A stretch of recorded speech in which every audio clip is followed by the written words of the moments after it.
지극히 거룩하신 성삼위와 마리아를 오늘 첫날의 주제입니다.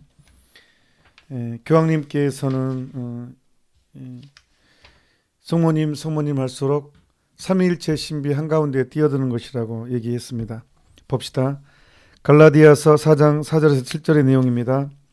여기서 때가 찾아 하느님께서 당신의 아드님을 보내셔 여인에게서 태어나, 여기서 여인은 창세기 3장 15절 봅시다. 그거와 같은 맥락을 갖고 있습니다. 그래서 이 부분 먼저 너무 중요한 언급이어서 다시 그래도 한번 언급하고 가겠습니다.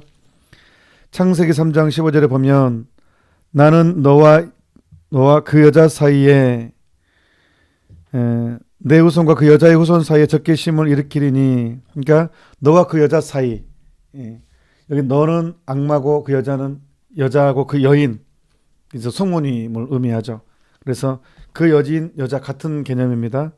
그래서 이미 이 성모님은 창세기 3장 15절에 이미 악마하고의 대립되는 악마를 또 물리치는 그분으로 이제 제시됩니다.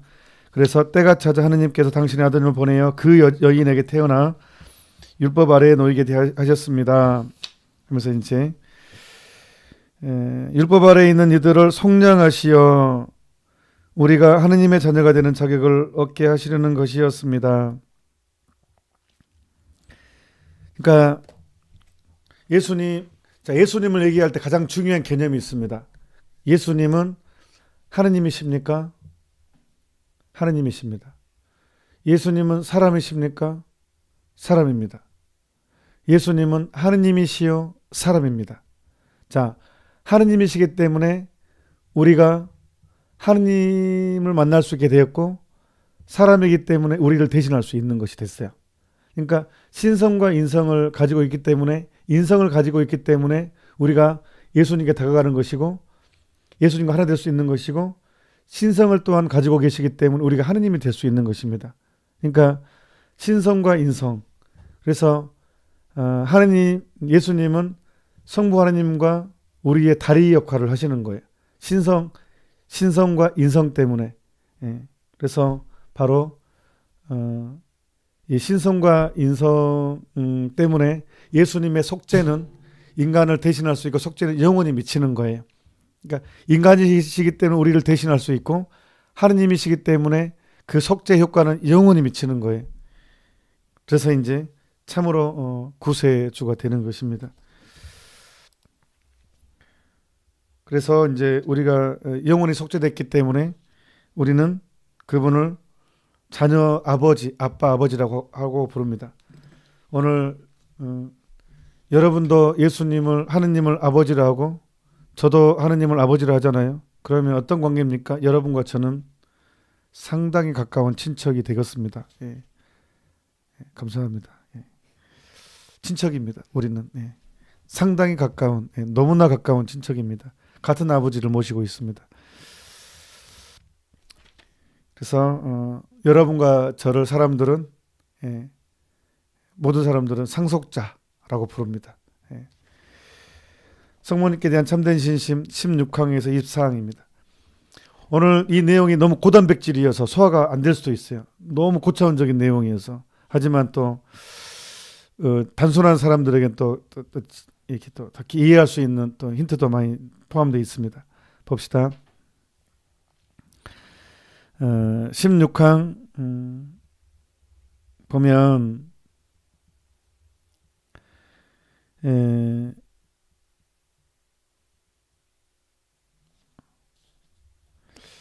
제가 딱 꽂힌 부분은 이 부분인 것 같아요. 루카복음 1장 30절에 보면 그 인용한 것인데, 구세주 예수 그리스도를 세상에 맞아들이기에 알맞은 분은 자신의 기도와 힘과 높은 성덕으로 이 포모를 가질 자격을 얻고 하느님의 은총을 가득히 받았던, 여기서 주십시오. 하느님의 은총을 가득히 받았던 마리아 한 분뿐이시다. 자, 하느님의 은총을 가득히 받았던 마리아. 이것은 루카복음 1장 30절에 나온 내용이죠. 가브리엘 천사가 은총이 가득하신 마리아님, 그런 말이에요. 그러니까 일단 성모님의 신호는 잘 모르지만 일단은 그분은 은총을 가득히 받았다는 거예요. 예. 성모님은 하여튼 은총이 가득한 분이라는 것. 예. 그래서 이제 뉴턴 내려갑시다. 성자께서는 여전히 16항 마지막 부분입니다. 인류를 구원하시기 위해 사람이 되셨다. 그러나 마리아 안에서 마리아를 통해서 되셨다.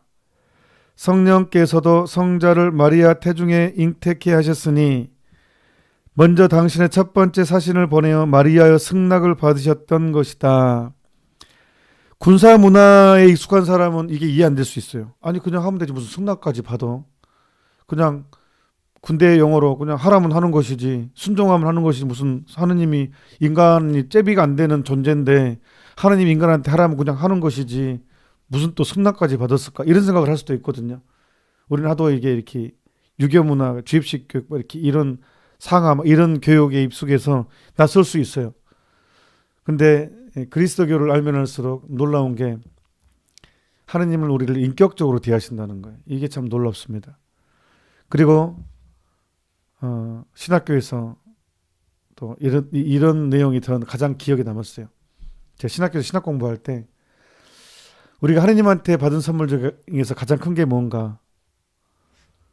자, 여러분 뭡니까? 우리가 하느님한테 받은 선물 중에서 강론을 이제 제 강론을 여러 번 들었던 분들은 강론 때 말을 했으니까 자 오늘 다시 초심으로 다시 한번 알아도 한번 모른 척하고 들어봅시다. 우리가 하느님한테 인간이 하느님한테 받은 선물 중에 가장 큰 것이 무엇일까요? 그것은 자유의지입니다. 가장 돋보이는 선물입니다. 가장 위대한 선물. 그게 자유의지. 내가 만약에 자유의지가 없다면 어떻게 사랑할 수 있고 어떻게 좋아할 수 있고 어떻게 감사할 수 있겠어요? 어떻게 사랑할 수 있겠어요? 자유의지가 없는데. 내가 프로그램화된 존재라면 자유의지가 없다면 프로그램화된 존재라면 어떻게 감사할 수 있겠어요? 그러니까 인간의 존엄성의 첫 자리는 자유예요. 자유.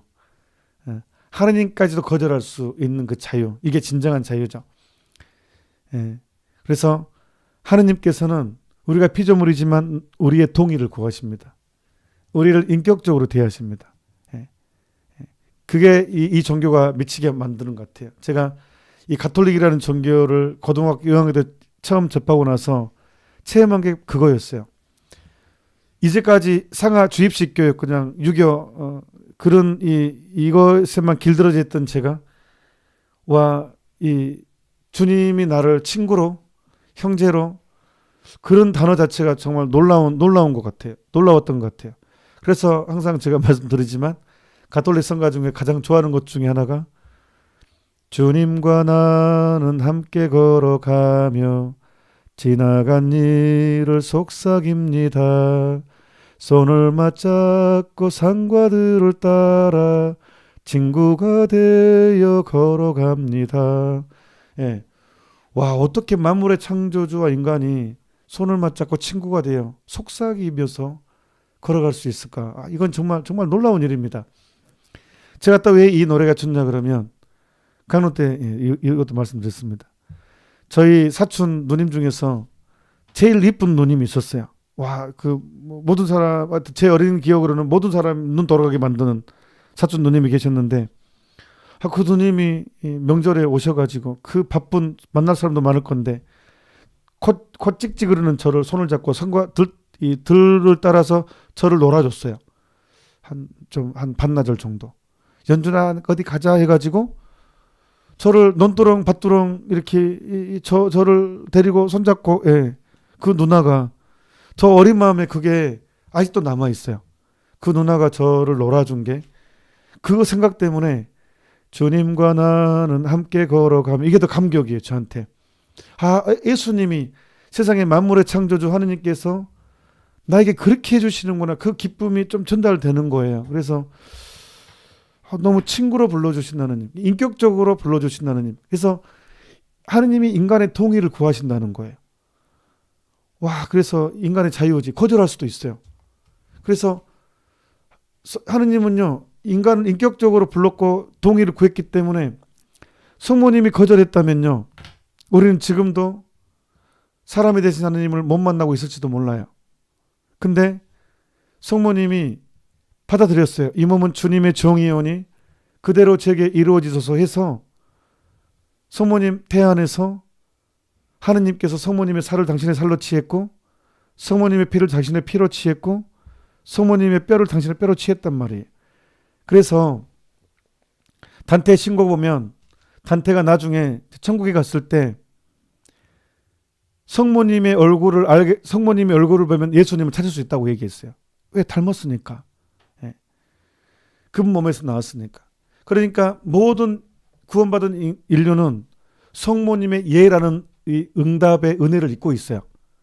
개신교 신자들도 나중에 천국 가면 성모님을 가장 감사하게 생각할 것입니다. 왜? 당신이 예해 주신 덕분에 우리는 예수님을 만났습니다 라는 고백을 안 할 수가 없죠. 그 예라는 순명과 완전한 봉헌과 순명이 하느님이 인간이 되게 했으니까 모든 그리스도교 신자들은 이 성모님의 예라는 은덕을 입고 있습니다. 입고 있어요. 마땅히 성모님께 감사해야 될 수밖에 없어요. 이 예 때문에 우리는 하느님을, 사람이 되신 하느님을 만나게 됐거든요. 이 성모님의 예로. 그러니까 예수님을 주님으로 고백하면서 성모님을 받아들이지 않을 수가 없습니다. 이분의 은덕 때문에 이루어진 일이기 때문에. 그래서 이 성모님의 예는 세상 개벽을 만들어준 하느님을 잉태하게 했습니다. 그래서 하느님은 성모님의 응답 안에서 하느님이 사람이 되게 인카르나시오가 이루어지게 되죠. 육화가 되죠. 너무 말이 길어져가지고 이제 좀 정리 빨리빨리 가겠습니다. 18항에 보면 중간에 예수님을 낳아 젖을 먹이고 성모님은요 음식을 주고 돌보아 좀 애지중지 기르고 마침내 우리를 위하여 당신 아들을 희생 제물로 바쳤습니다. 이는 마리아이시다. 모성이 함께 했다는 거예요. 처음부터 끝까지. 탄생부터 예수님의 죽음까지 모성이기 때문에 성모님이 함께 했다는 거예요. 예수님의 탄생과 죽음까지. 사랑은 함께 하는 거잖아요. 누구보다도 예수님과 일치하셨던 분이라는 거예요. 예수님은. 그래서 밑에 보면 어머니 마리아에게 30년 동안 순종하며 사신 것은 예수님께서 큰 기적을 행하신 전 인류를 회개시킨 것 이상으로 하늘에 계신 성부께 큰 영광을 드렸다. 자, 예수님은 33살에 돌아가셨다고 알고 있죠. 근데 우리가 알고 있는 것 딱 3년이에요. 성모님과 예수님은 30년을 함께 했어요. 그리고 예수님은 30년간 성모님께 순종하며 살았습니다. 이게 하느님께 큰 영광이 된 거예요. 저는 이것도 처음 제가 생설 봉기도 할 때 새롭게 다가왔던 부분이었습니다. 또한 19항은 저는 두고두고 제 가슴에 새겨있던 내용이기도 합니다. 이 부분 특별히 뭐냐 그러면 이 성모님 예수님께서는 은총계의 눈에 보이지 않는 세계 첫 번째 기적도 성모님을 통해서 시작했고 눈에 보이는 세계에서도 첫 번째 기적도 성모님을 통해서 했다는 것이에요. 이게 굉장히 놀라운 일입니다. 그러니까 은총계 봅시다. 엘리사벳이 태중에 있을 때 세례자 요한이 성령 강림을 받죠. 엘리사벳이 고백합니다. 문 안의 말씀이 내 귀에 올렸을 때 태중의 아기가 기뻐 뛰놀았습니다. 하는데 성서는 뭐라고 나옵니까? 엘리사벳이 성령의 감도를 받습니다. 그리고 세례자 요한까지도 기뻐 뛰놉니다. 성령의 감도를 받아서. 그러니까 성모님의 문안의 말을 통해서 하느님이 함께 하시죠. 이게 첫 번째 은총계 첫 번째 예수님 기적이고 카나의 혼인잔치 역시 이 집에 물이 떨어졌습니다. 함을 통해서 아직 제때가 되지 않았습니다 해놓고도 앞당겨버려 때를.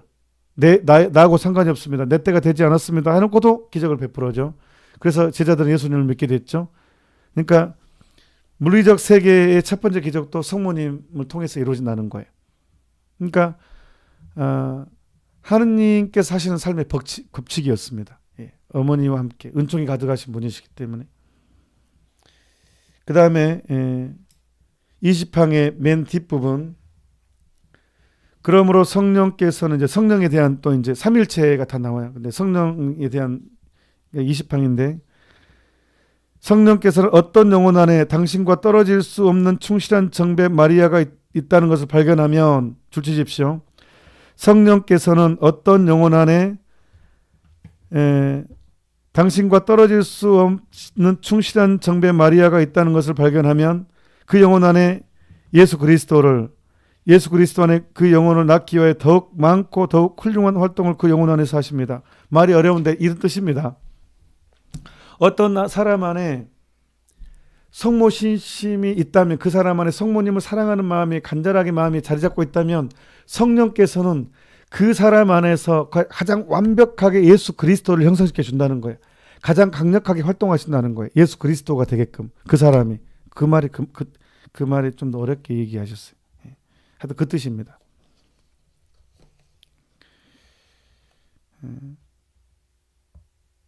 이건 다시 한번 읽어봐야 될 내용이에요. 21항도 성령의 역사, 성령의 역할에 대한 거예요. 그 다음에 23항은 아마 여러분 마음 안에 가장 많은 사람들이 23항에 머물러 있을 거예요. 묵상 시간 할 때 이 부분이 많이 떠올랐을 거예요. 너무 좀 뭔가 이렇게 딱 아구가 맞고 뭔가 딱 필이 팍 오는 부분입니다. 자, 성부께서 모든 물을 한 곳에 모으시어 바다라고 부르신 것처럼, 이건 라틴어를 알아야 돼요. 마린보이, 바다소년, 마리스텔라, 바다의 별. 마리스텔라가 바다의 별이라는 뜻이에요. 여기서 액센트, 라틴 말로 마리아, M-A-R-I-A, 마리아라는 똑같은 단어가 두 가지 의미가 있어요. 액센트에 따라서. 이제 모음의 액센트가 붙죠. 그래서 마리아, 이 A에가 액센트가 붙이면 바다라는 뜻이에요. 라틴 말로. 그 다음에 RI, D에다가 액센트가 붙이면 마리아, 성모님이라는 뜻이에요. 이게 이 몽포르 유럽교성에는 단어가 같은 걸 통해서 이렇게 만든 거예요. 이게 마리아, 모든 강물이 한 곳에 모이면 마리아, 그리고 모든 은총이 한 곳에 모으면 마리아. 이제 그것을 이렇게 한 뿌리에서, 하느님은 완벽하신 분이기 때문에 바다 이름을 성모님한테 주신 거예요. 우리 은총이 가득하심을 또한 예수님의 센스입니다. 삼위일체 하느님의 센스. 이거는 몽포 루도코 성인의 센스이면서 그 이전에 삼위일체 하느님의 센스로 받아들이시면 좋겠습니다. 그래서 성모님은, 자, 적으십시오. 보고, 말이 어렵죠. 하느님의 보물창고. 성모님은 하느님의 보물창고다. 그게 마리아라는 뜻이라는 거예요. 이 마리아라는 단어 안에 이미 이 하느님의 보물창고라는 단어라는 거예요. 마리아라는 것이. 모든 강물이 한 곳에 모이면 바다, 마리아고, 모든 은총이 한 곳에 모이면 마리아고. 그래서 이 마리아라는 단어가 바로 하느님의 보물창고라는 뜻이라는 거예요. 이 단어, 마리아라는 단어 자체가. 그러니 이분을 모시는 사람은 얼마나 큰 은총 안에 있겠습니까? 또 묵주기도는 이걸 50번 반복하는 것은 또 얼마나 크겠습니까? 이 50번을 1000명이 삼게 하면 또 얼마나 크겠습니까? 2000명이 하면 또 얼마나 크겠습니까? 그렇습니다. 그래서 성모님을 한가운데 모신 사람은 세상에서 가장 큰 보물창고를 차지하고 있는 것이 되겠습니다. 마치도록 합시다. 이제 마침 기도, 바다의 별 기도, 그 다음에 성모친 기도, 그 다음에 이어서 루도비코 성인의 마리아께 드리는 기도 하도록 합시다.